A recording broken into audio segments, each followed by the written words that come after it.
ડભોઈ નગરમાં ગંદકી ફેલાવતા ઈસમો સામે નગરપાલિકાએ દંડનીય કાર્યવાહી હાથ ધરી. નગરજનો જ્યાં ત્યાં કચરો ફેંકી ગંદકી ફેલાવતા હોય પાલિકાએ અનેક ઠેકાણે લગાવ્યા છે સીસીટીવી કેમેરા. નગરપાલિકાના ચીફ ઓફિસરના માર્ગદર્શન હેઠળ સેનેટરી શાખાની ટીમ દ્વારા કાર્યવાહી હાથ ધરાઈ. સીસીટીવી કેમેરાના ફૂટેજ ચેક કરતા કચરો નાખતા ઈસમો કેમેરામાં કેદ થયા. નગરના સુંદરકુવા ગામ તથા ગઢ ભવાની માતા મંદિર પાસેના સીસીટીવી કેમેરામાં 3 જેટલા ઈસમો ગંદકી ફેલાવતા કેદ થયા. પાલિકા તંત્રએ કેમેરામાં કેદ થયા લીલાબેન મારવાડી, દિવ્યાબેન અલ્પેશભાઈ, ઉમાબેન કુશવા વિરુદ્ધ નિયમ મુજબની દંડનીય કાર્યવાહી હાથ ધરી. નગરપાલિકા મહેશ વસાવા, સુપરવાઇઝર ઇકબાલભાઈ મંસૂરી, ભાવિશા પરમાર સહિતના ટીમે દંડ વસૂલાતની કાર્યવાહી હાથ ધરી.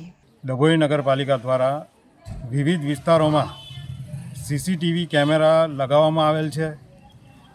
એ ડભોઈ નગરજનો પણ વાકેફ છે એનાથી. છતાંય એવા ઈસમો જે જાહેરમાં ગંદકી કરે છે અને જાહેરમાં કચરો ફેંકવાની પ્રવૃત્તિઓ કરે છે તેઓના સીસીટીવી ફૂટેજના આધારે આજરોજ ડભોઈ નગરપાલિકા દ્વારા અને એમની ટીમ દ્વારા એવા ઈસમોની ઓળખ કરી દંડ વસૂલાત કરવાની કાર્યવાહી હાથ ધરવામાં આવેલ છે. જેના ભાગરૂપે ગઢ ભવાની માતાના મંદિર પાસેના ઈસમો તથા સુંદરકુવા વિસ્તારના ઈસમોને દંડની વસૂલાત કરવામાં આવેલ છે.